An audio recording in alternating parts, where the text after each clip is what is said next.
Peace, HHDG. We are on another episode of HHDG Media, the podcast. And on today's episode, we have coming out of PG County, Priest the Nomad. Yes, sir. Peace, peace. Peace, man. Pleasure to be here. Thanks for having me. Cool, cool. It's always good to have another DMV artist up on here. We've had Yeah. Uptown Nexo on here, Okay. That's Canberra family. and Trombone, Family. Yeah. DJ Roddy Rod. Yes, sir. Yes, sir. Well, you know we Nah, all nah, nah. connected. So Yes, indeed. yeah. So tell us a little bit about coming up in PG County. Yeah, man. Well, I was born in the city, like a lot of us. Born in Northeast Brentwood. My grandfather's house, whatever. He's been there for like 40 something years. I'm straight proud Gen X. So I'm a 70s baby, 80s kid growing up. So you know what it is. It got hot in the 80s, man, and early 80s. My mother got us up out of it, got me up out of there. So we moved to Beltsville, Maryland. And then I stayed there, went to most of my school to about mid high school, and I moved to Hyattsville, Maryland. You know what I'm saying? So, which is about 10 minutes away or whatever. So, I grew up on the north side of the city in PG instead of the south side or whatever. So, but yeah, man. So it's just what it is. I mean, it's pretty much the same stories growing up in the '80s, man, and the whole crack era and things like that, and go-go's and the introduction to hip hop, and just being one of the few cats in the area that was down for hip hop stuff from the beginning. Right. We was the hot Bammers back then. You know what I'm saying? But it was I think a lot of people looked out because they could see the talent. So they was like, we don't really mess with that. But Slim Knight, he cool with it. He nice with it. So I ain't really get, I got teased, but I ain't really get, too bad. You know what I'm saying? Okay. So yeah, it was, but it's like everything, like every other black boy growing up. You know what I'm saying, in that era, and just trying to dodge stuff and stay out. You whoever you hanging with is kind of the determinant. You try to find like-minded people, you know Right. what I'm saying? And, and that's about it, man, Definitely. And with that coming up, I mean, we already mentioned a few artists from the area that Mhm. we've interviewed that you're familiar with because you work with them, and it's always what I see is a close knit people coming out of the area. Yeah, absolutely. The only thing about me is that I'm older than most of all of those cats.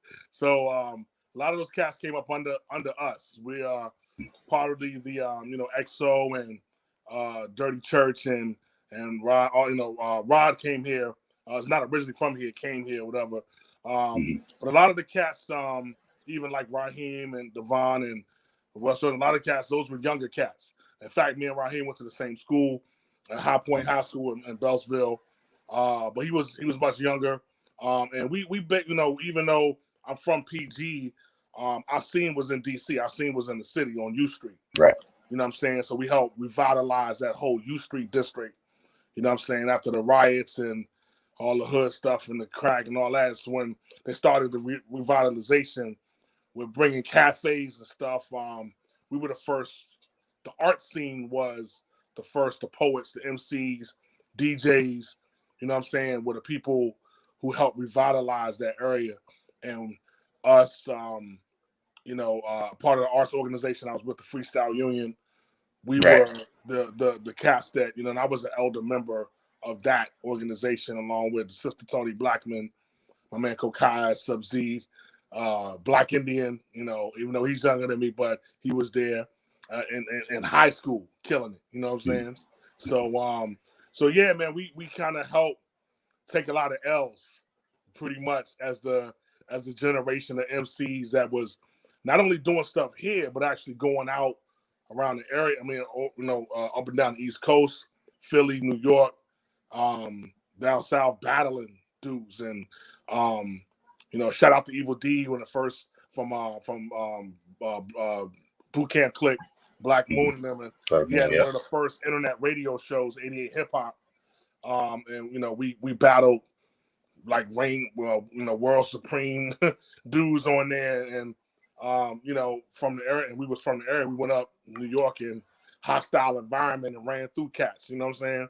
And cats. So that was kind of like the introduction. Oh, DC dudes is nice. You know what I'm saying? So, so yeah, man. And then I think it's just a lot of the youngers that's doing their thing, the cats that's really doing their thing now, like EXO, like Church, and them, they were in high school when we were. A lot of them went to Duke Ellington, you know what I'm saying, or in the city, and they would come to ciphers.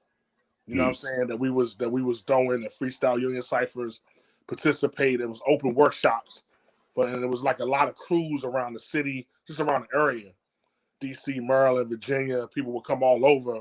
Even started coming out of town from New York and stuff like that, and having ciphers and stuff with us. So I think that was really the foray into a lot of people understanding, like on the whole underground circuits around the country, like the era of the Lyricist Lounge and Sound Bombing and all that stuff. People was kind of hearing about the cats from DC, like, oh, okay, there's some nice dudes down there. You know what I'm saying? So yeah, start checking them out. Yeah, right. But then we was taking the L's out of town.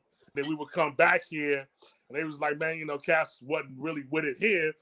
Why y'all been doing that Bama, New York ish? You know what I'm saying? And we was ahead of the time, basically. You know what I mean? But we was determined to rep the area and do what we did in our own way, regardless, and knew that eventually dudes would catch up. You know what I'm saying? So, yeah. Yeah, man. Yeah. So with the whole freestyle union, y'all weren't just out there just battling. Y'all actually becoming seasoned. Yeah, well, the Freestyle Union, it was, a lot of people think it was a crew, but it actually was an organization, an arts organization comprised of different crews. So it would be like different crews all around the area. And, the Infinite Loop crew with Head Rock and my man 1-2 was Dimensions and all those cats. And then Black Indian and Kokai and those guys, they were already touring on the jazz end with jazz hip hop. So we were touring with Steve Coleman. And so the M-Base Collective, they were doing their thing, and I was already doing my thing before the union, because I was on the club scene, rocking parties, and that's when I was with Biz, 92, 93, and I didn't come to the union until 95. So the union, it started in 94. Tony established in 94. I didn't really like the end of towards the maybe end of 94, and I came like summer of 95. So they were in Southeast at first, in 8 Rock, little art space. And then when I came there and moved to HR 57, which is on 9th and P, or I think like 9th and P, that O Street Market District in Northwest. So, but that's what it was, man. It was like, the thing was that we didn't battle each other. The whole thing was, you battle yourself. And you had to expose yourself to to really, become uncomfortable to grow, right? So it was like stripping down that bravado in hip hop, which was unheard of, right? Because hip hop is all bravado, right? So we had to come there and leave our egos at the door and come there and literally build. And you had to expose your weaknesses to a collective so that they can no longer be weaknesses and you could grow and really develop your sword. You know what I'm saying? And it was something, man, because it was humbling. Like, I did a lot of stuff. I was rhyming, rocking parties, doing stuff, and they was looking for me. People had heard about me. They was like, oh, yeah. And I ran into my man Sub Z, who was part of my crew. Eventually, he was called Tim Buck back then, and me and him, we rocked a battle at the State of the Union, the old State of the Union, RIP State, back in '94. And then it was tied. It was a freestyle battle, and boy, he was running through dudes, and I was running through dudes, and it tied between me and him. And he was like, "Yo, I heard of you, man. We've been trying to find you." And he was like, "I want to invite you to, this thing called the Freestyle Union, this cipher." And I was just like, "Oh yeah, I heard about that." And I came there, man, and I was quickly humbled, bro. And I was really nice with it, and I came down there, and it was a whole nother level. It was a whole echelon of, coming in and picking up index cards with topics and debates and proverbs and stuff like that, and world topics, and you breaking it down through rhyme instantly. You know what I'm Nice. saying? The building, alliteration, all of that stuff. It was crazy. That's So dope because yeah. that's not just building up your skills, but that's showing what skills you truly have. Yeah. Yeah, and it's like, and it was creative space, so it was like you could experiment. I had my own style, and that was the thing I had. I had the charisma, I had the style. You know what I'm saying? Where Cass was really nicer than me, but I was a showman because I was rocking clubs and parties. Mm-hmm. So is everybody? So I would take from other dudes.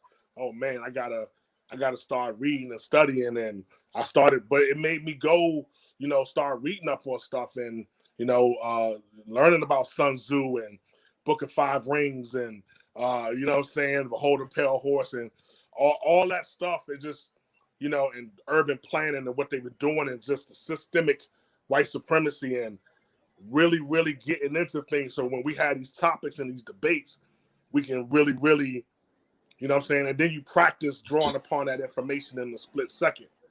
And it was elevated, man. It was nothing. I don't think I've never seen anything like that since. I mean, things have come close, but not really that in that much depth. You know what I'm saying? So with the talent that we had back then. So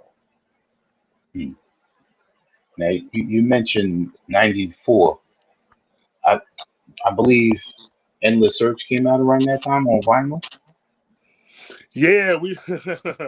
So me and my partner who I was with, my man Jay Will, um, on the club scene, just like in fact, he was the cousin of my man Monty, who was managing Biz.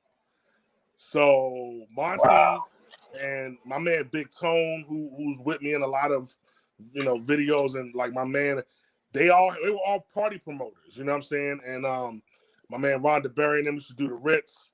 We knew all the promoters, Steve Solomon and them. Like we knew all the promoters and DJs. So I was with my man DJ Trini, Iron, CeeLo, all of those cats from back in the day. My man Paul Howard, who's still really killing it. Um, and we would rock parties and stuff, and you know what I mean, and it was just a whole different thing, man. And and you asked for something specific though. I'm sorry, I lost track of the question. No, that's all right. No, you was talking about '94, so I Oh, said was 94. that That's right. Yeah, yeah. yeah So when Endless Search came out? Yeah. yeah. So when I was rocking parties and stuff and doing that, I did Howard's Homecoming in '93, and that's what I was swinging with Biz. Mm-hmm. And we had did like UVA, and I was battling him in UVA, and I was swinging with him, and Marcy started managing him. I did Howard's Homecoming in '93 with like De La. It was like the DC Armory with like Tribe Mm-hmm. Called Quest, De La Soul, Eric Sermon, Nice. Redman, Wow. and I was on that bill. And then the next night, me, Biz, and Common wound up rocking at the Ritz together on stage. And Biz had that on video. He was one of the first dudes I knew with the video. So um, after that, they was like, "Yo, man, you need to record some stuff." You know what I'm saying? Because I was just rocking Mm-hmm. shows. And so my man was like, "Yo, I got some beats, blah blah blah." So he gave me this record that sounded kind of like a crazy, had some space sound. So I made a single, Janine. It was like me meeting an alien chick from outer space. I was on some other other stuff, man. Just real creative, just out of the box. And then the B side, we found the Roy Ayers sample, the Searching joint, right before Pete Rock did it, Mm-hmm. on his him and CL's record. So we got that sample, and I made a song called Endless Search, and we pressed that on vinyl under a production entity called Wings and Rice. to represent the area, to carry outs, Wings and Rice Productions. You know what I'm saying? So, in fact, man, they.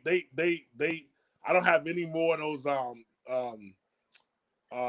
vinyls. We had a limited amount, and because we was just like, okay, we're gonna take test pressings on it because it was like we didn't clear the sample, so we just like we're not selling it as test just fill out, pressings, yeah, quote unquote test pressings, right?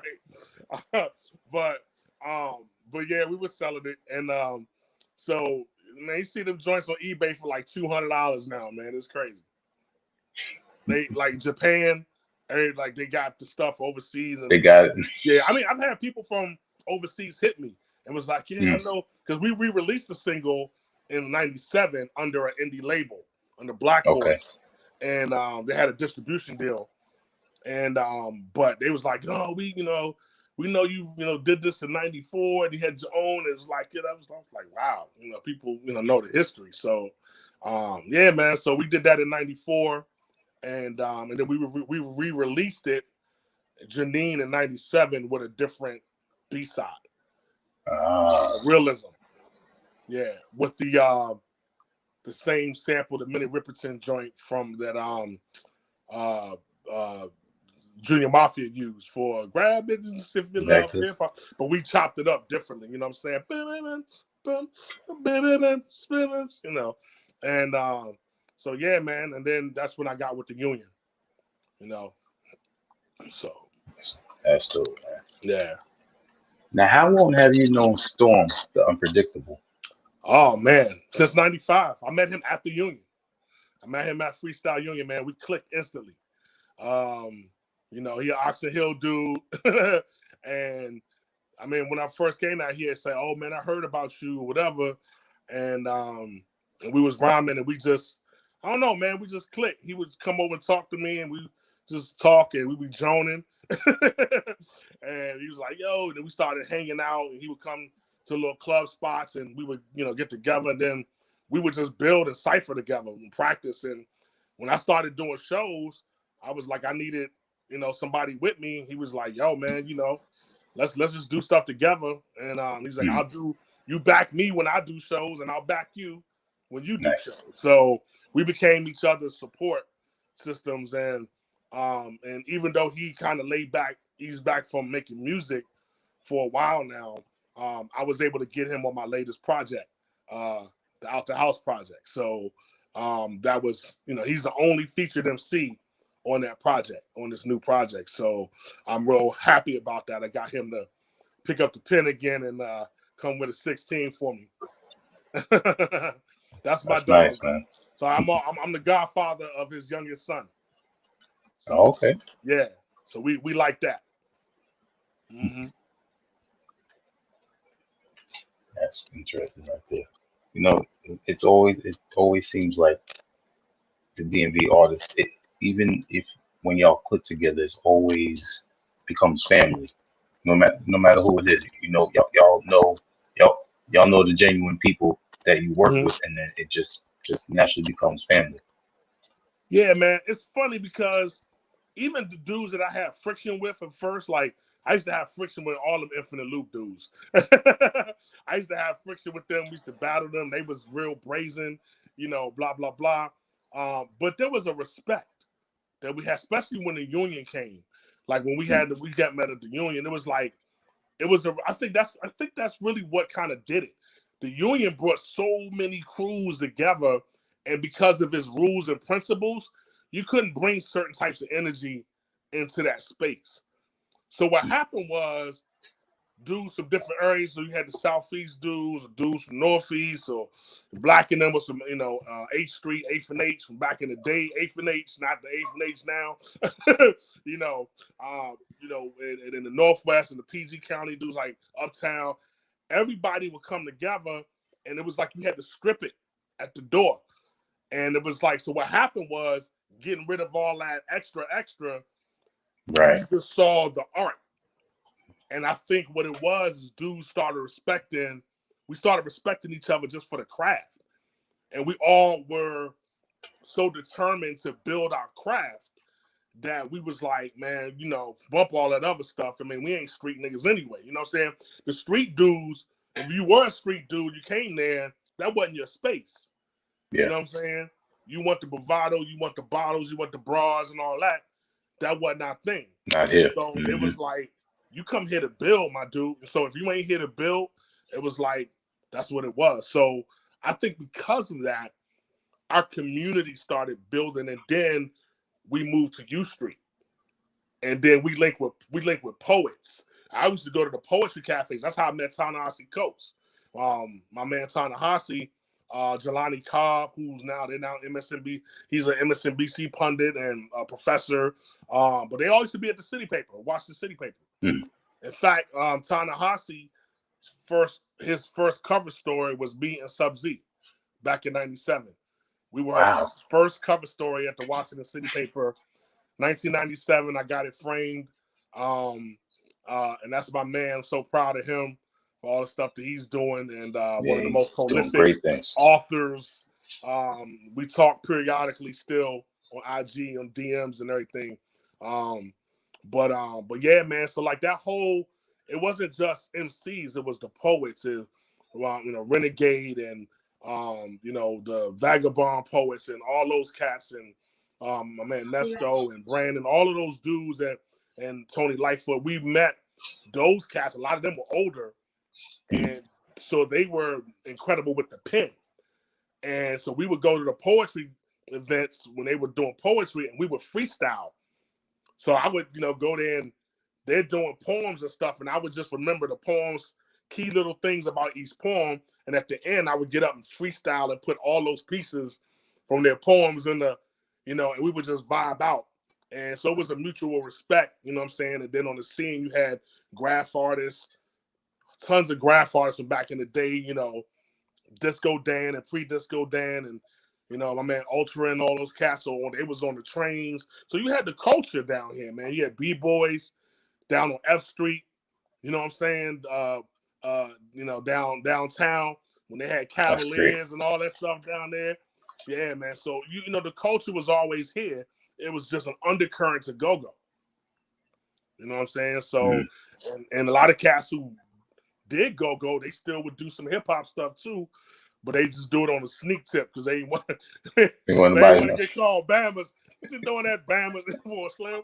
You know, because go-go's, that was it, man. You know, that's where you went to go meet the honeys and all that. You know what I'm saying? So, yeah. That's dope. Yeah, man. Now, there was a remix that had Mad Skills peoples on there, Lonnie B and Danger Mouth. Yeah. How'd that come to be? Danger Mouth was people's, man. He would come up here and come to the Culture Initiative hip hop. I don't know if you kind of got the history here. We Howard University used to do hip hop conferences. That was back that was back like when right after D-Dot and Puff and them left. So you're talking about 93, 94, maybe 94ish, maybe 93ish or so.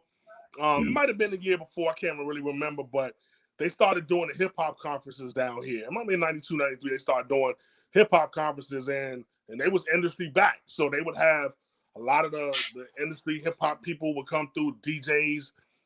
Back in the day, I mean, Kid Caprice, everybody would come down here, and so Danger and them used to come up from Richmond. Danger, I think, and Skills and all them used to come up from Richmond, and we met them at one. I think Storm met them first at one of the hip hop companies. He used to come to some of the union events, and then it was like, you know, they had us do shows in Richmond with them.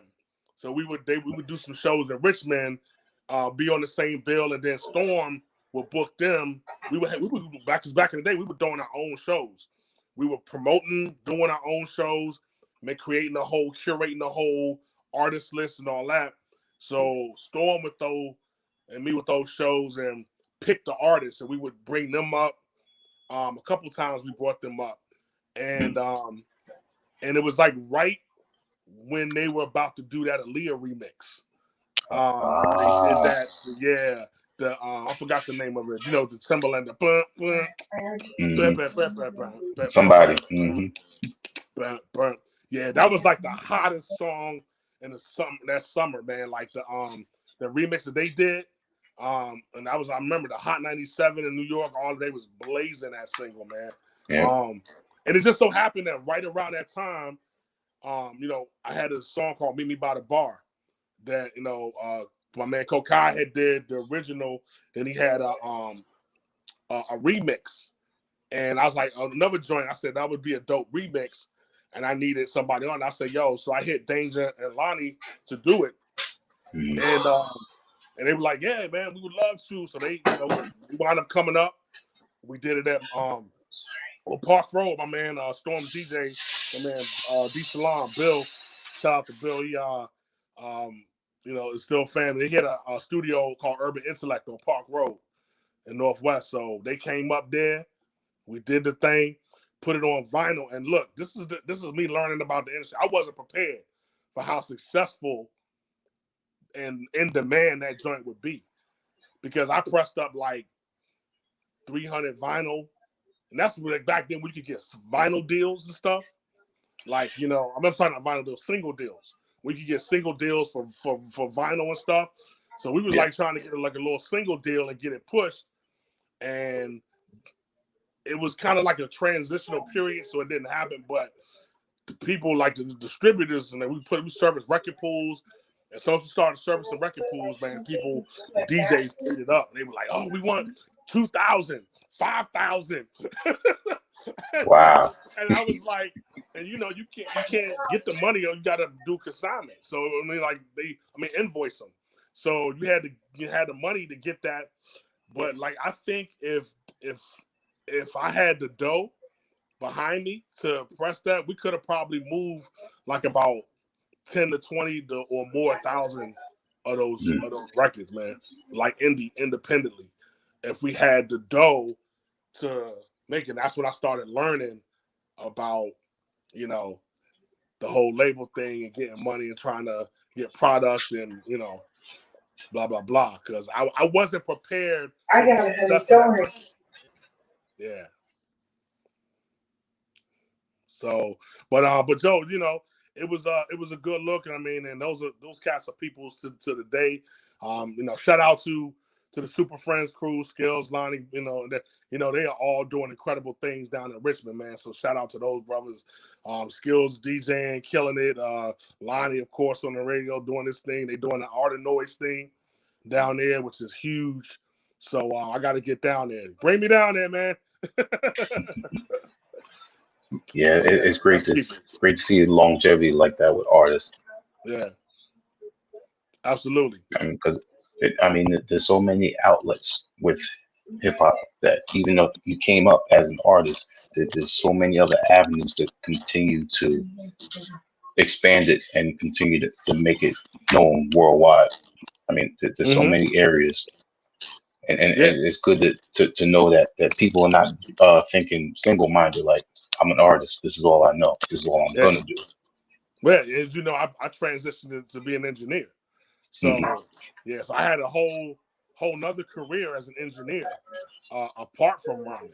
In fact, I stepped back from rhyming for maybe about 6 years, and I literally was just engineering. I worked at Omega Studios in Rockville, um, and for like 6 years, and I was took over all the hip hop and R&B and gospel stuff there. So I was Hmm. doing stuff for Drew Hill. Me and Nokio, he was hit me up doing stuff. He would call me, and so I did a joint on Ludacris's album with them, with Drew Hill, and a lot of stuff for Biz and stuff. That's another thing. Like once I became an engineer, Monty was like, "Oh, I'm gonna bring Biz," you know, and I did a lot of the Yo Gabba Gabba stuff for Biz. Oh Did wow. a lot of his voiceover work that he did for Yo Gabba Gabba and Cartoon Network. I recorded a lot of those. Crazy ISDN sessions we did from here to California, you know, recording through analog telephone lines and stuff and sending that audio. Whoo, those sessions used to be beasts. But yeah, I did a lot of that work, and then and Biz followed me as an engineer. I mean, like even when I left Omega, I was at a studio in Bowie. He came there and we did the vocals for the song him and Bumpy Knuckles got on the Pop Duke album. You know, so I recorded his vocals, you know, for that. And you know, and he would always. I mean, I'm just got it set up at the crib now, so I'm at the crib and self-contained at the crib now. Ready to And go. Bez was always, you know, I mean, even most recently, was a few years ago, he always like, yo, I need to do. Let me come to the crib. Let me come to the crib and record. And I was like, all right, Biz, I gotta check with the wife first. I gotta, because I don't have the basement is not done, so I'm at like in the living room. So I was like, I gotta make sure. Mm. Oh, I'll be quiet. No, you won't. Like, you know, There's you no won't. way. Like, but that was Biz. You know what I'm saying? And you know, it was crazy, man. Because you would have come during the day, like, yo, dude, you know, it's white teleworking. No, like, gotta come at night. Got a DJ. You know, all right, whatever. But yeah. So our relationship, you know, extended. Because I wound up doing a lot of engineer work for him as well.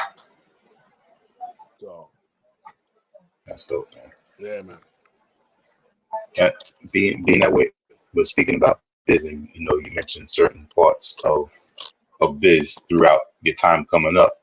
I mean, let's let's talk a little bit more about him. I mean, it's obvious that you've known him for over 2 decades now. I mean, tell us just tell us about your friendship outside of music. Well, we weren't extremely close, but we were. I Mm-hmm. was kind of like a little brother, like a lot of his stories. And there's like, you know, being at the funeral, there was like three main stories. If you was associated with Biz, you either came up with him, like you were part of the New Jersey faction or the Long Island faction or whatever, or the DJs, or you were like a competitive DJ, like, you know, like Capri and them, or you were like Redman. A number of people have similar stories. We were the ones that came up under the wing, like put me on type of thing. You know what I'm saying? Okay. I listened to Redman's story on his show on Rock the Bells, and I started tearing up because it was almost identical to my story. You know what I'm saying? You know, I met him when I was like 20, 19, 20, you know, year old kid. He was doing parties. Like I said, my auntie and them were doing parties. We did UVA. In fact, one of the main promoters out of UVA was at the funeral. My man Kenny Johnson. Shout out to him that has a dope restaurant in Chicago now. You know, it was doing parties, and that's how I met him. I was doing so Monty had had sound equipment. You know, they booked him to do the book business with DJ shit, but Monty had the sound equipment. So I would help him carry the speakers, set things up, and he would have me do the mic checks because I was rhyming. And so we went down and did UVA's homecoming in '92, I believe. And Biz was spinning, and I did the sound check, and you know, he was like, and so I start beatboxing, and Biz comes in, it's like, yo, who's that beatboxing? And he was like, oh, my boys, oh, that's Priest. You know, they said, oh, he can rhyme too. And they was like, oh, you can't rhyme. And I'd be like, you know, me being from the area, you know, it's whatever, Slim. You know, like, I'm like, what? I'm like, Slim, I can rhyme, so what's up? I can rhyme. So he was like, all right. So he had Trinity get on. Trinity was with us. So Trinity put on the record, the Impeach the President's joint. And he started going back and forth. He grabbed the mic. He rhymed. I'm freestyling. He doing his thing. And then, you know, we back and forth. Everybody's like, oh, snap. It's like a priest rhyming with Biz. Like, you know, back and forth. I'm feeling myself like, okay. You know, because you know, Biz ain't really about the skill. He's just a showman, right?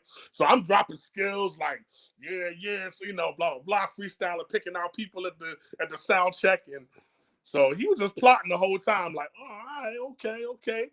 He's like, yeah. So it was cool. I'm thinking it's over, right? Hell yeah, you know, We back in the hotel. So we come to the party. It's like 2,000 people in the party, man. And you know, Biz DJing. And all of a sudden, I'm dancing, got a honey I'm freaking, you know what I'm saying? All of a sudden, this dude is like, preach to the stage, like, stop the music, and called me out to the stage, right? Slim, I act like I ain't hear that joint.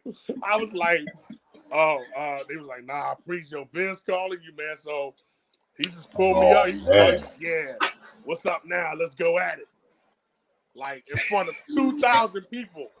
And I was like, you know, it's like one of those moments that define who you are, like character-wise, you know what I'm saying? Yeah. And I was always, you know, like, whatever, man, when we here now, like, you know, I'm that dude. We gonna fight. I'm here. Whatever. I'm ready. You know? Let's go. Right. You know, I'm still in dudes on top. I'm that dude, right? So I'm like, whatever. Okay, man, we're gonna do it. So I'm sitting like, oh man, I'm trying to think of lines. I'm looking at people, trying to formulate, you know. And of course, he's setting me up the whole time. You go first. And you know, so I do my thing and I'm rocking the crowd. Like, oh, I'm picking people, freestyling. He come in doing his thing, and you know, he tore it. I mean, I did my thing, but he tore it down because that's what he do. He's a showman, you know, and you know, I'm all shook up. I mean, you know, they just all these things, and he was do, you know, little TV show stuff, and he just crushed it, man. And you know, but it was dope. I mean, I got it on cassette, you know, to this very day. Nice. And in fact, I got that on cassette. Also, him and Redman, when he put Redman was swinging with him doing parties in New Jersey and Newark, and I got a joint with him and Redman freestyling, going back and forth before me and him. So that's, you know what I'm saying? It was just crazy, like, you know. And then so after the joint, he was like, "Yeah, you nice. You know, let me talk to you. And he was just like, you know, you need to do this, you need to do that. And he just started talking to me like, you know, this is what you need to do, this is how you need to carry it, and blah blah blah. And he just started like, come with me here, come with me there. You know, we go up to New Jersey to go to his crib in New Jersey. He wound up DJing. I think it was like the first Lyricist Lounge in Brooklyn, in Flatbush. And he's like, I'm gonna put you on. Had me rock there. They booed the hell out of me. But you know what I mean? But I was freestyling my way through the boos until dudes was like coming up after, like, oh yeah, you nice, son. Okay, Respect. okay. You know, that type of thing. And then just, you know, being with him, just doing stuff. And then you know, we kind of went our separate ways because, you know, like, especially kind of when I got into the union, him and Monty started, you know, doing things, and they was trying to figure out, because God bless Monty, R.I.P. Monty. He passed like 7 years ago. But Monty helped Biz really, really develop his brand. Like, he took the name, the brand of Biz Markie, and as a DJ, because remember, Biz's, you know, thing was in the 80s, in the late 80s and stuff. Yeah. So by the early 90s, he started kind of, you know, dying down as an artist, whatever. That's when he started really DJing. And Monty helped to take that aspect of him and become a brand, which is why he got the Yo Gabba Gabba stuff and make his personality a brand. You know what I'm saying? So we had kind of separated, and that's when I was with the union and doing my thing, but then we linked back up when I became an engineer. In fact, we did rock when I was with the union. He was DJing a joint that we rocked that. Part of the union rocked that. We linked up again. And then as I became an engineer in early to mid 2000s, and that's when we really started working together in that capacity as his engineer. And then, you know, when I came back rhyming, he gave me a lot of support, and him and DJ Cool is also my big bro. And you know, and both of them left me shout outs on my last album. Biz on the Manhood Project. The Man Project, yeah. Yeah, so Biz called me. He's like, yo, because I put out a single that did really well, Can't Lose a Soul, in 2019, about, you know, as my contribution to the Don't Mute DC movement. You know what I'm saying? But from a hip hop perspective, which made a lot of noise in the area. And so Biz hit me, he was like, yo, I see you. I see what you're doing. you're doing good stuff. You're doing good stuff. And I was like, yo, he said, I just, keep going, keep going. And I was like, all right, man, well, I need to get you on the album doing something. And so I was going to do a skit with him. And then I said, yo, just hit me up. He's like, yo, I'm going to hit you up, give you, a little shouts and all that. So I didn't know then that would be the last time, that we were really, really, really linked, you know what I'm saying? Because COVID happened right after that. I released that album December 2019. So right after that, I worked it throughout the whole 2020. I released 4 videos, 4 singles from it. But, and then, later on he got sick. And yeah. So well,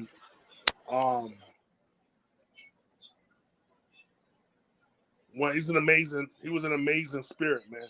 You know what I mean? Like, excuse me, I'm getting a little teared up, but he was an amazing spirit, man.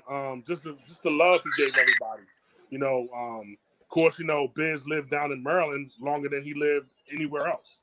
He was down here for the last 20-something years. So big shout out to Vaughn for his cousin Cool V at the funeral.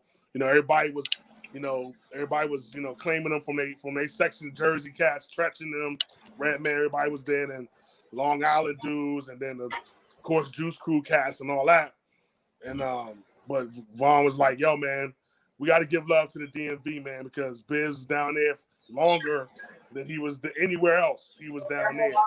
So, and DJ Cool got up and spoke emotionally about, their connection, because, that was like Cool's biggest record with him, Dougie Fresh. Yeah. Yeah. So, major respect and condolences. So, big love to the family. His wife Tara for inviting me, putting me on the list, which I was totally shocked that she put me on the list to come up, and I was humbled and honored to go up there. So, there was no way I wasn't making it. You know what I mean? So, yeah. So we moving on, man, for the culture. I already dedicated my legacy to counteracting the narrative of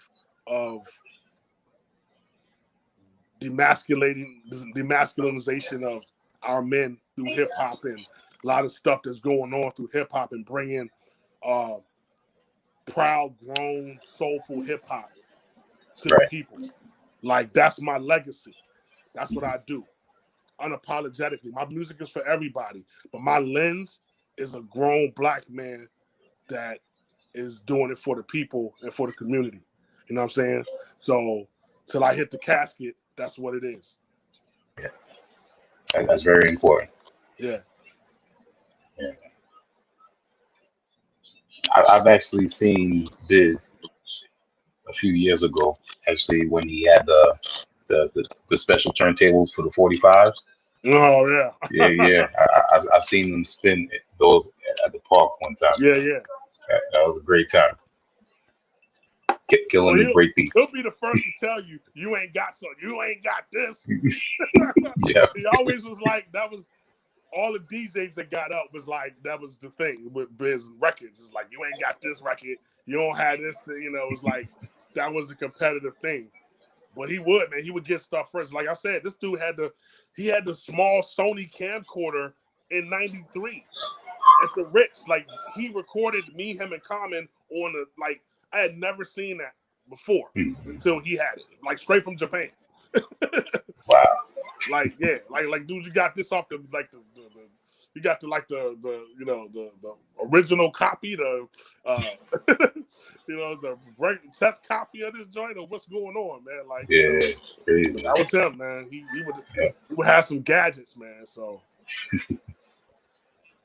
now you said that you transitioned to an engineer, so, and you also have production skills. So which in your coming up came first, the MCing or the production?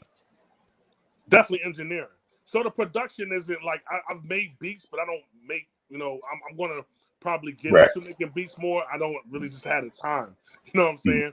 My skills as a producer is more orchestration. So I have a team of I work with cats who make beats as writers. I work with them as writers, so a lot of cats who are producers in their own right, like Roddy Rod, like a Kev Brown, like my man Zoe, DJ Rage, like cats like that. Cats who do their own thing and they're producers. I've done so much work in engineers, and I've mixed stuff for them. I mixed stuff for Roddy on some of his projects and things like that. And Cam, so everybody trusts me. And they know me as an engineer, and they know I have an ear.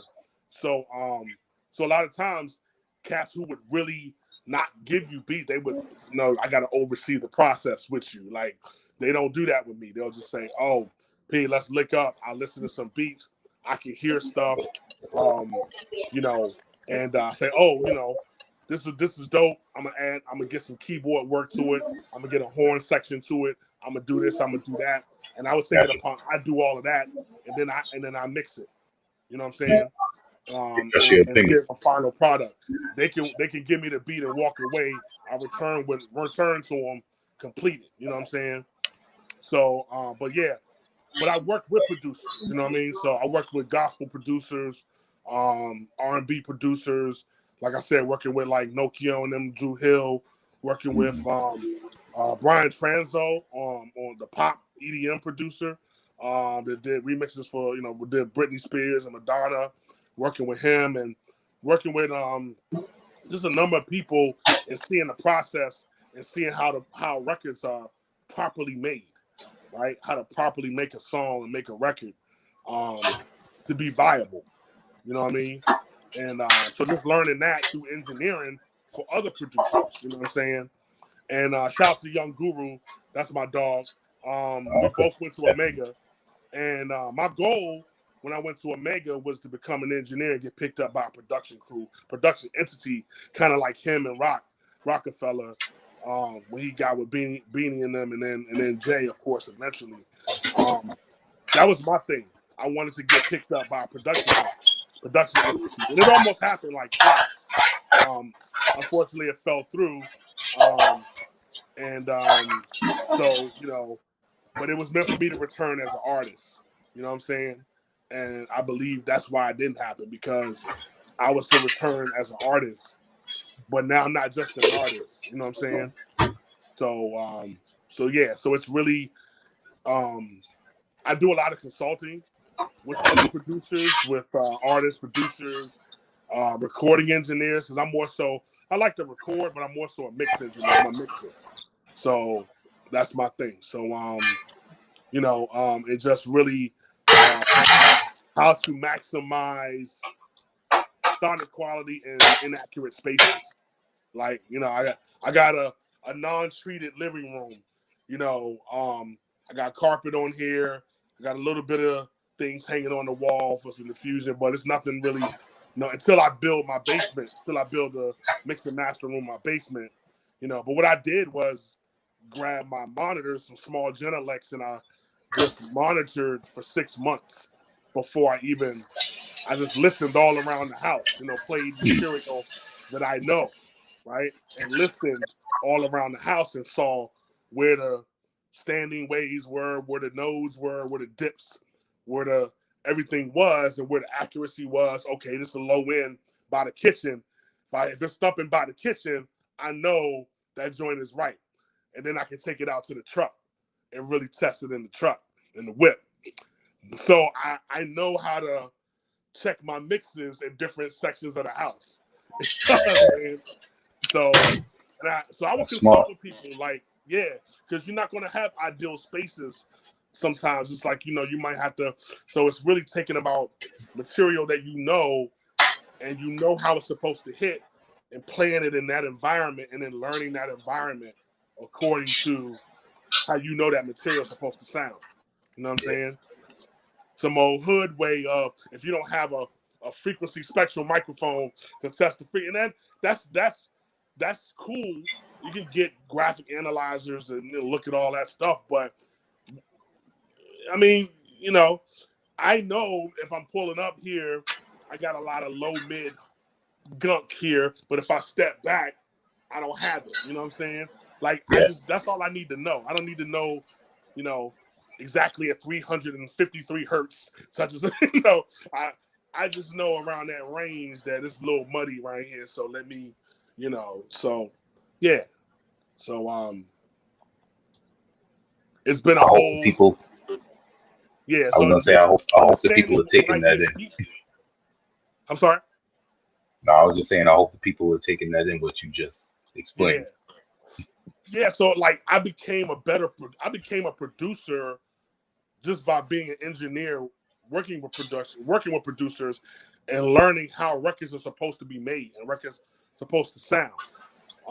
Because I work with, if you work with, Dr. Dre, and you work with other cats like that, they got teams of beat makers. High Tech and Focus, Focus, all of those cats that work under Dre. Those are a lot of cats that are doing the programming.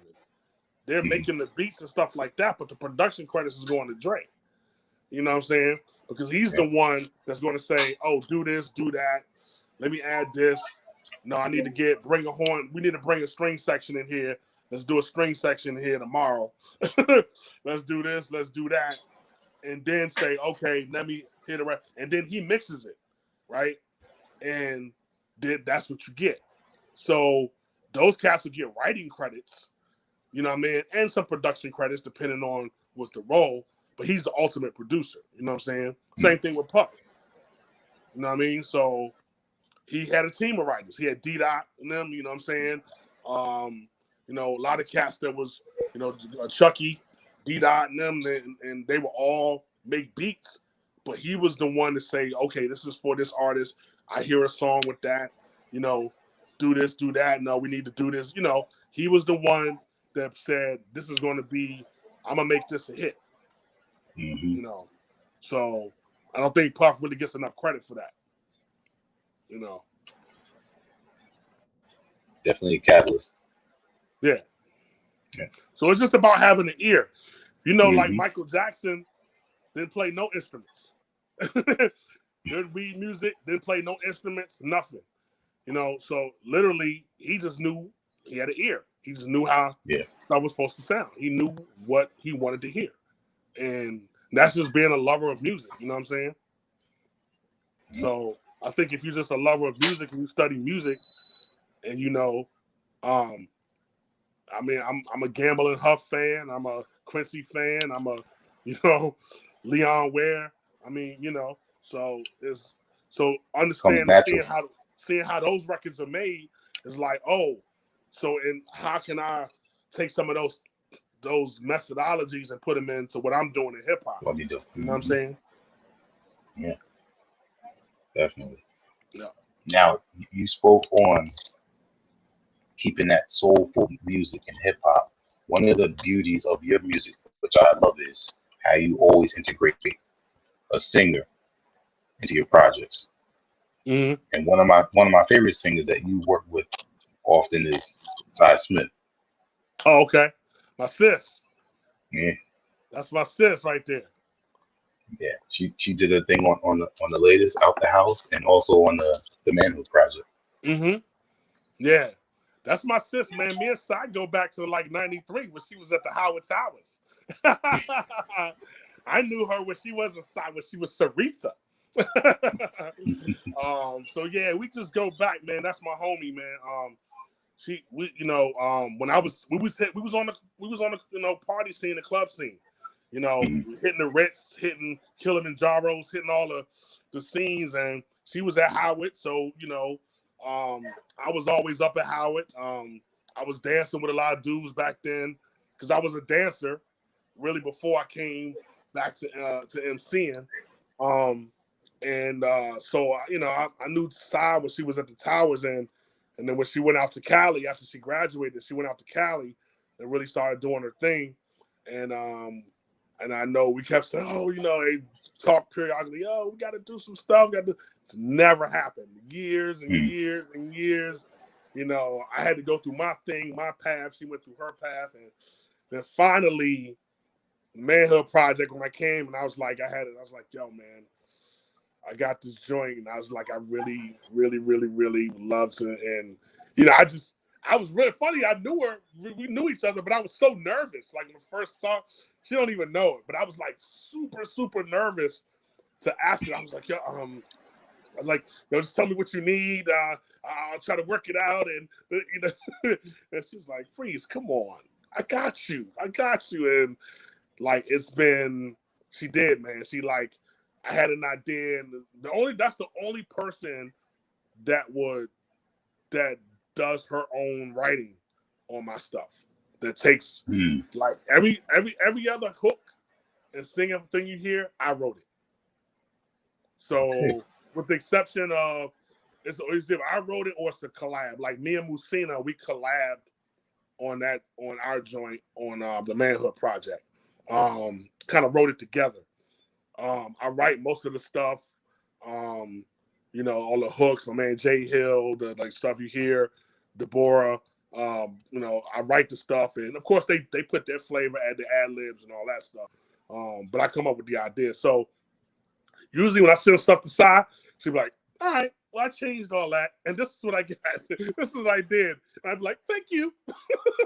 Thank you. Yeah, change anything. I don't care. Like, Sai's just one of those people, man. She's super, super professional, and like she got her own engineer, so she records her own vocals. They mix her own vocals. Wow. I don't even get the individual vocals. They send me the mix of vocals, stems. I get maybe stems, maybe a couple ad libs, and so because she has her sound, her engineer Grant knows exactly what how she likes her stuff, and that's good. It makes my work easier. You know what I'm saying? But the Fine Whiskey joint on the album is kind of like it's something, man. Like I really, that's one I can't really. There's a number of, it's like, I'm a Gemini, man, so it really depends on my mood. But Fine Whiskey is definitely one of those joints, man, like the straight riding and just top down, Haynes Point, you know what I'm saying?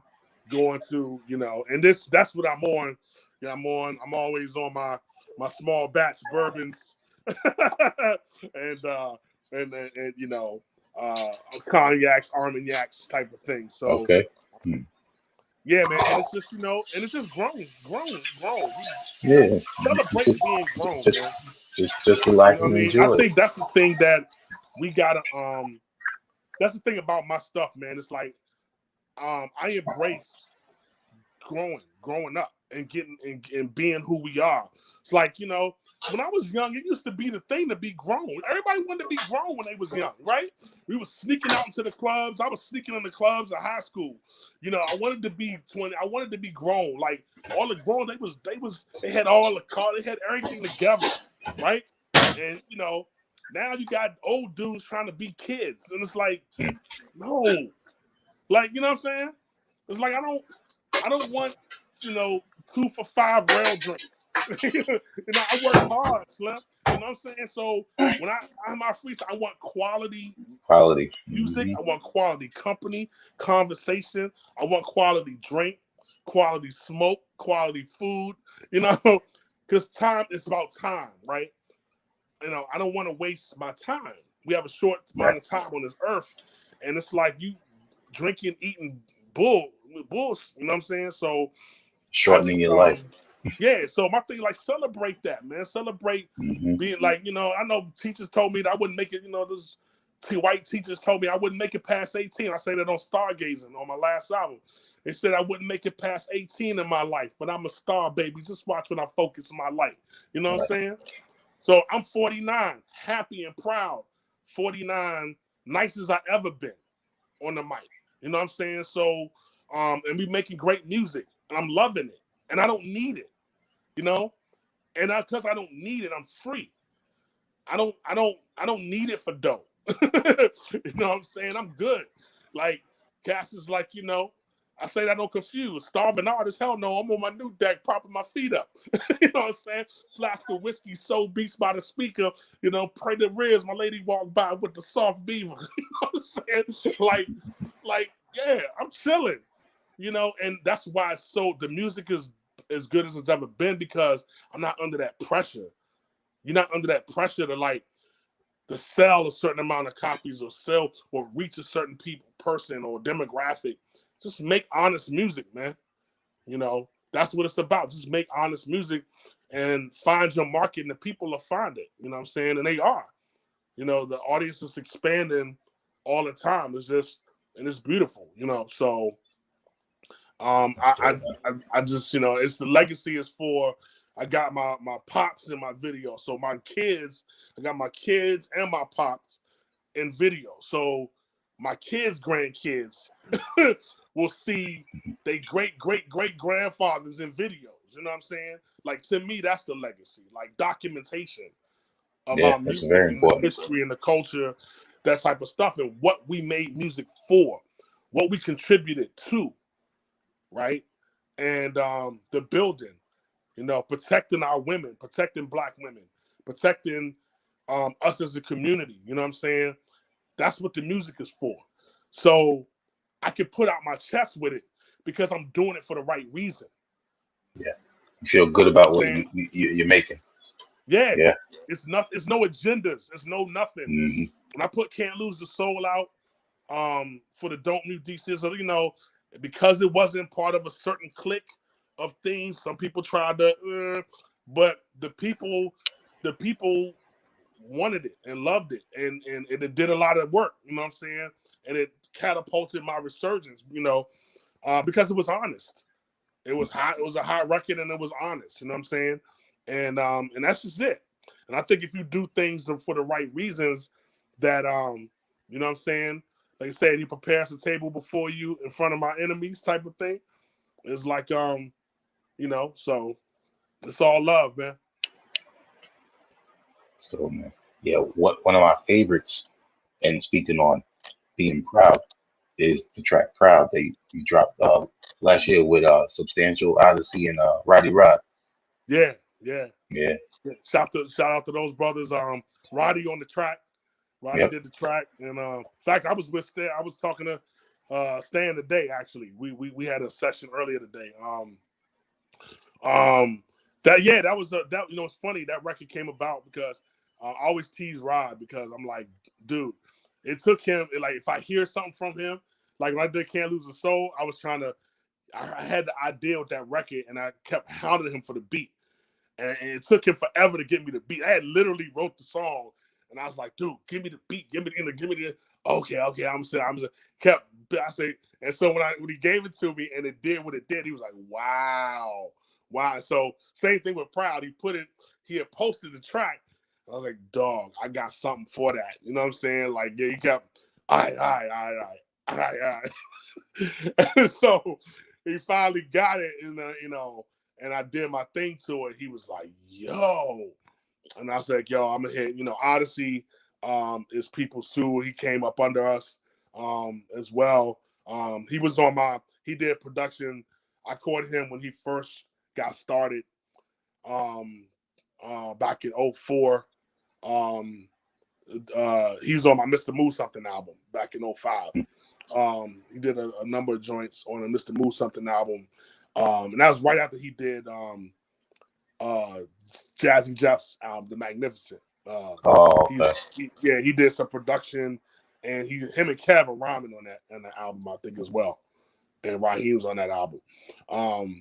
But Odyssey wasn't really, you know, known like that yet. So I was one Hmm. of the first cats here that was really messing with his production hard.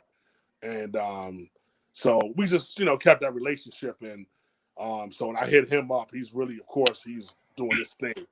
Um, so I hit him up to do a verse for it, and then I had never worked with Stan, but I was a fan of his. You know what I'm saying? So I was like, bro, can I love to get you on this record? And I just thought the variations of voices was a good combo.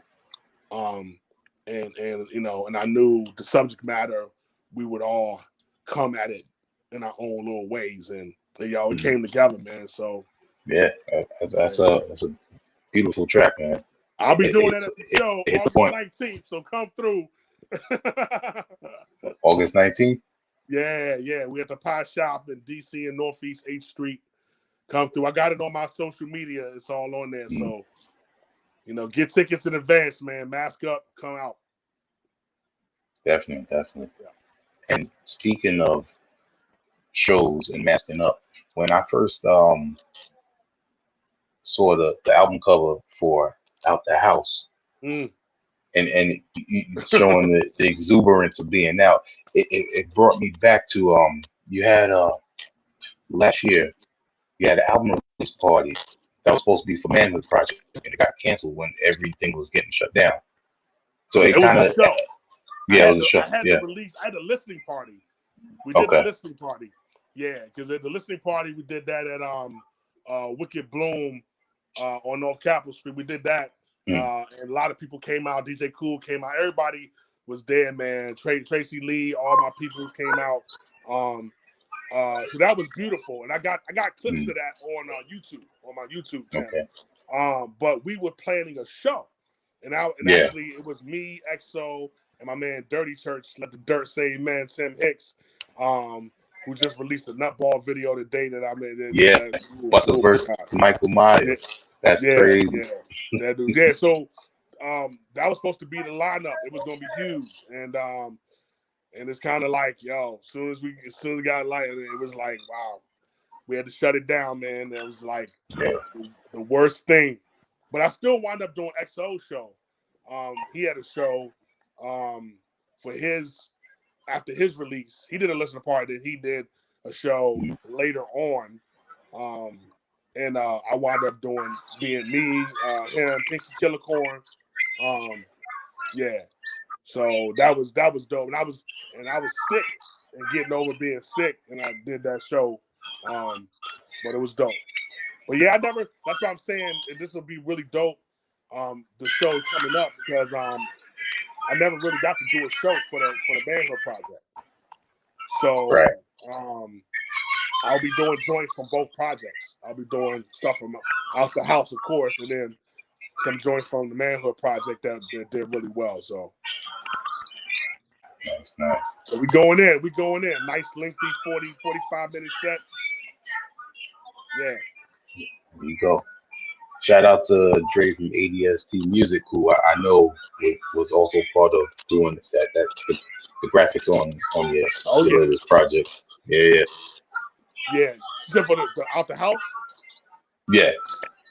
Yeah. Well, my man Night Train did that actually. Dre did some of the he did Night Train did the photo, the artwork, Photo. Okay. the artwork. My man Night Train 357. Shout out to him. He did the album cover as far as the artwork, and Dre does a lot of the graphics around it. Mm, You know what I'm saying? okay.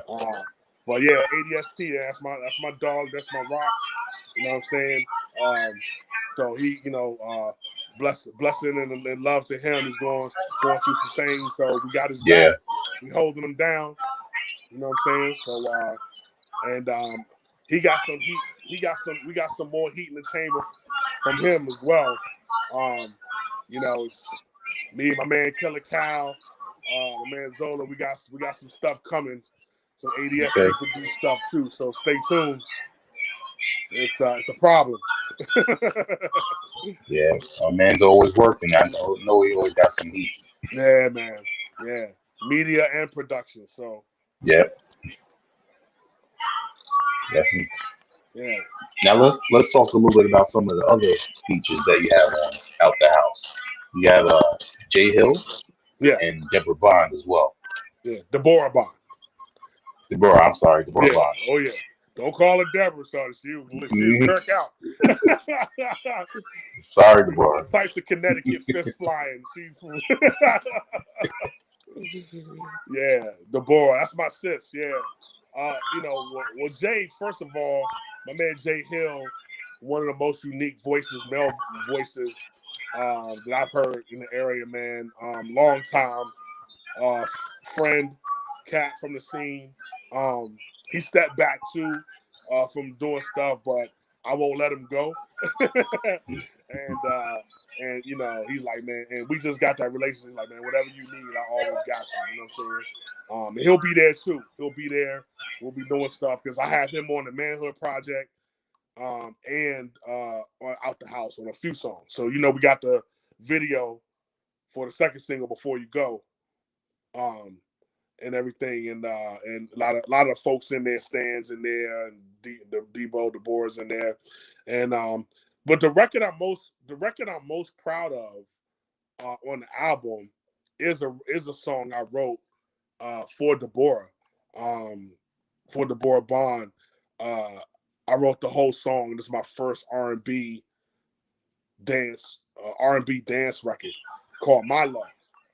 And the reason why it's on the album is because the whole concept of the album is a night out after COVID, right? So it's like you're psyched to go out after COVID, and it's like, what would I like to hear going out after COVID? So if you notice, Out the House, the first joint is me getting ready to go out, right? Yeah. You gotta get it with Storm, hype stuff, and then before you go, we on the way out downtown to a spot. I see a honey. I'm booking a honey. You know what I mean? That's where Before You Go comes in, and then I do Confused. If you notice, Before You Go goes out into a piano solo. My man Zoe does the piano solo, and then it goes into a crowd noise, and then so that's me at the venue about to perform, and I perform Confused live. You know what I'm saying, with the crowd noise behind it. And then after I perform, it's the ladies' night interlude comes up, and then you got the joint for the ladies, and that's My Love. And I wrote that record. Um, it was just, I had the idea. In fact, I'm gonna shout out to my man Unknown, Ralph Real. That's in Odyssey's. They're both in Odyssey's Good Company band. But the producers in their own rights. Unknown, I've done a lot of work with him since Mr. Move Something. They were messing around and did that beat. And all that beat is a 2-track. I didn't even have I didn't have the splits for that. I didn't have the individual instruments for that. So it was just a really good mixed 2-track beat that Ralph was playing synthesizers on, and Unknown did the beats, the programming. And soon I heard, he gave me that record when I was doing the Manhood Project. I had that beat, and soon as I heard it, I thought of the hook. You know, my love, you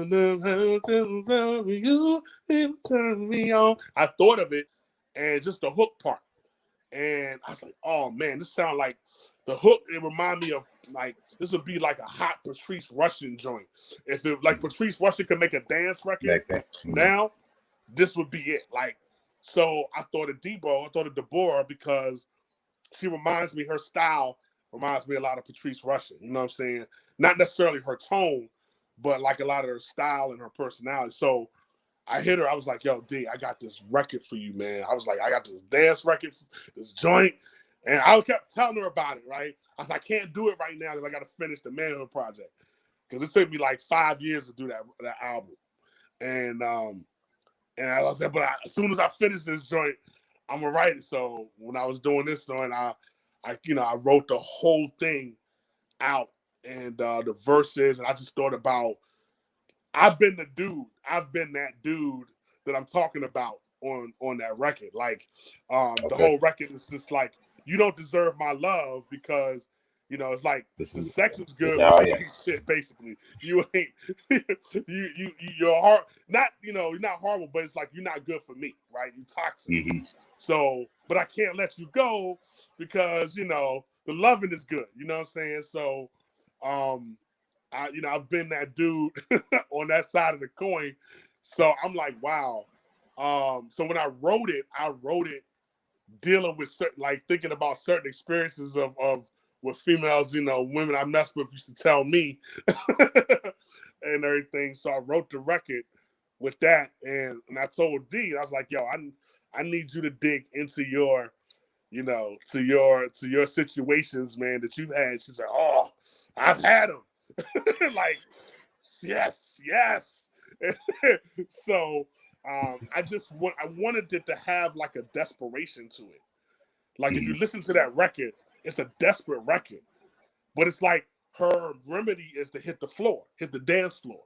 That's what. You know what I'm saying? So it's a dance record, and it's like, if you notice, it's like, the remedy is like, you say we can just cure it if we can just hit the floor, and it's just like, that's lies. You know what I'm saying? That's game. And so Yeah, and so that's just a record for that a lot of ladies can identify with, and I feel like it's a dope. It's just a dope record, period. But definitely for the ladies, and then you notice after that record, is Pump Faking. Okay. So I say, all right, enough of that. Let's get back to some hip hop, and then Pump Faking is coming, and that's actually going to be the next single. We shot a video for that, so that's going to be the next single that drops. The video should be ready in like about a few weeks, another week or two. So probably right before the show, we should be dropping the video that week. Okay. Most likely, yeah. So that's So, that's one of the consensus favorites on the album is Pump Faking. So shout out to my man Vintage and VA Ubuntu production crew out of VA, him and Nathaniel Starr. So Nathaniel Starr is another upcoming artist that I oh like. yeah, that's man. I was so blessed to have him on the Manhood Project as well. And we definitely gonna do more work together. But his producer, Vintage, man, that dude is bananas. So yeah, so I got a number of joints from him. I got stuff for him for the next project too. So Okay. in fact, me and Tracy Lee got a joint that we doing to one of Vintage beats. So yeah.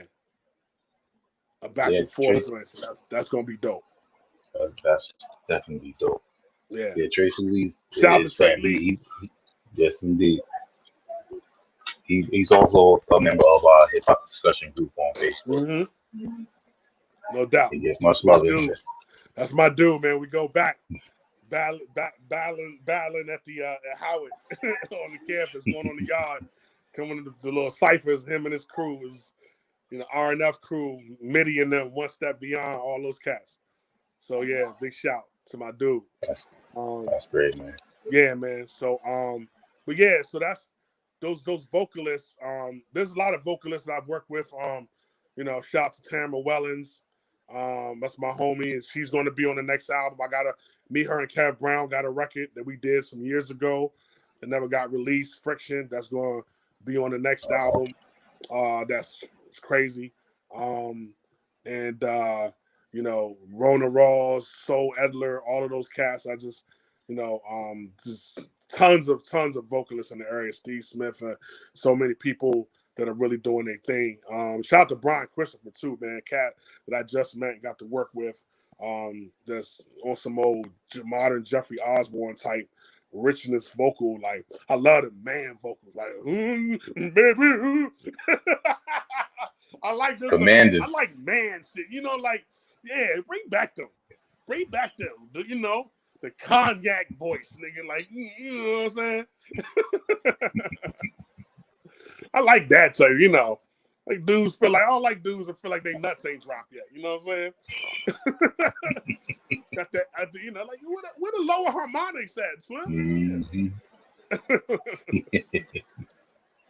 Definitely, man. Yeah, man. Priest and Nomad.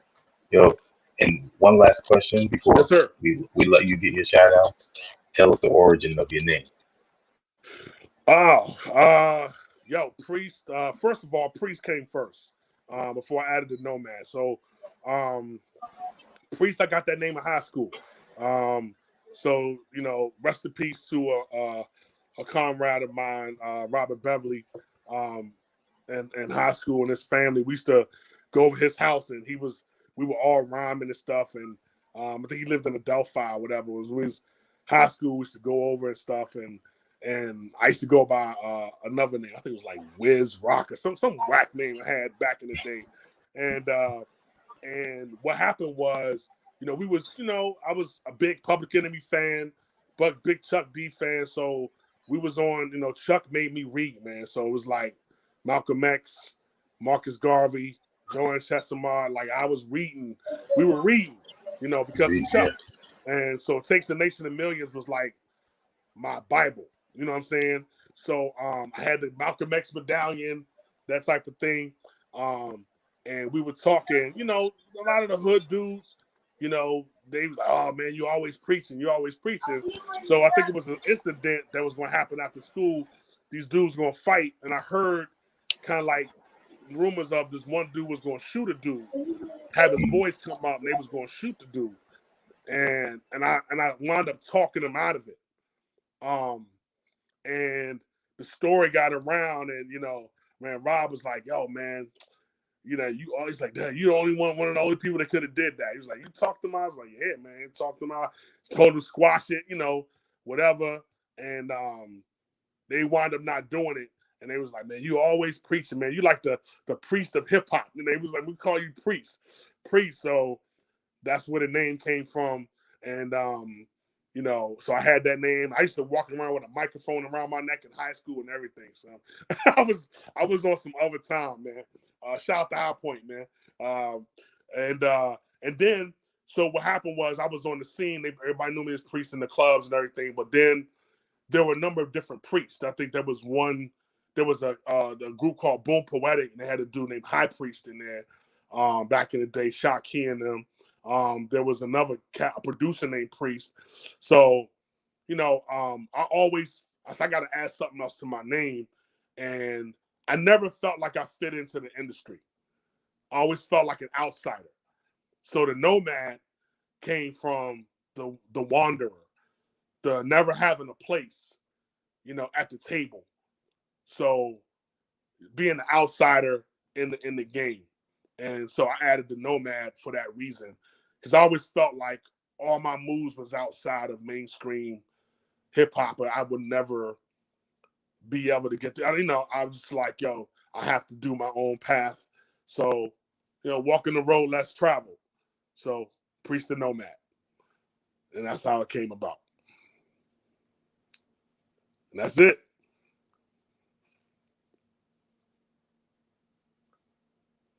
I think you might be muted, man. Priest and Nomad. Okay, there you go. There you go. We appreciate you taking the time to speak with HHDG Media. Yeah, man. Appreciate y'all having me, man. It's been fun. I'm always Definitely. gonna have fun. Keep that Appreciate you having positive me. mind frame. Definitely, man. And for those that have not heard the new album, it's called Out the House. And it's on Priest and Nomad's Bandcamp, which he is going to provide the details of where you can go and support it and where you can reach him at. Okay. Yeah, man. That's the number one place to get it. It's on all streaming platforms. So if you do Spotify, Apple Music, whatever, it's all on those platforms. My preference for all of our artists, if you really want to support the artist, download the project from Bandcamp. Go to the artist Bandcamp site. So you go to Bandcamp, BANDCAMP.com. You can search for my name, Priest the Nomad, PRIESTDANOMAD. And or it's priestthenomad.bandcamp.com. You know what I'm saying? And if you do a Google search for my name, my Bandcamp page is one of the first things that come up. So if you go there, Out the House, I do have the regular version, and then I have a straight clean version of the album as well. So if you guys don't want to hear, I don't curse a whole lot, but when I do, it's meaningful. So, but if you want, any DJs or anybody that wants a clean version, I have a clean version. It says Out the House Clean only on my Bandcamp. But if you want just the regular version of the album too, Spotify has it, Apple Music, and follow me on Bandcamp or follow me on Spotify as well. Because we definitely want to, those are two places that I definitely want to connect with people more on those venues, and more so other than IG, and because those are people who are following us on Bandcamp and stuff. Those are people who really care about the music. You know what I mean? So Bandcamp, Spotify, Priest and Nomad, look me up. On if you're on IG though, I'm at Priest and Nomad on IG, at Priest DN on Twitter as well. There you go. And like his new album says, Out the House. On August 19th, you need to get out the house and go check out Yes. Priest and Nomad and Night Train 357 at the Pot Yes. Shop. Pie Shop, 8 p.m. It's an early show. We ain't keeping you out late, 8 to 11. Yo, both doing sets. Nice DJ, nice music, soulful stuff, grown hip hop. good drinks, good stuff. So come through. Yeah. Definitely. Absolutely. And on behalf of HHDG Media, our team of myself, Wiki, the Mayor, Rock Fader KB, T. Smith, and my man Skelly Top, we're gonna say peace. Peace. Appreciate y'all.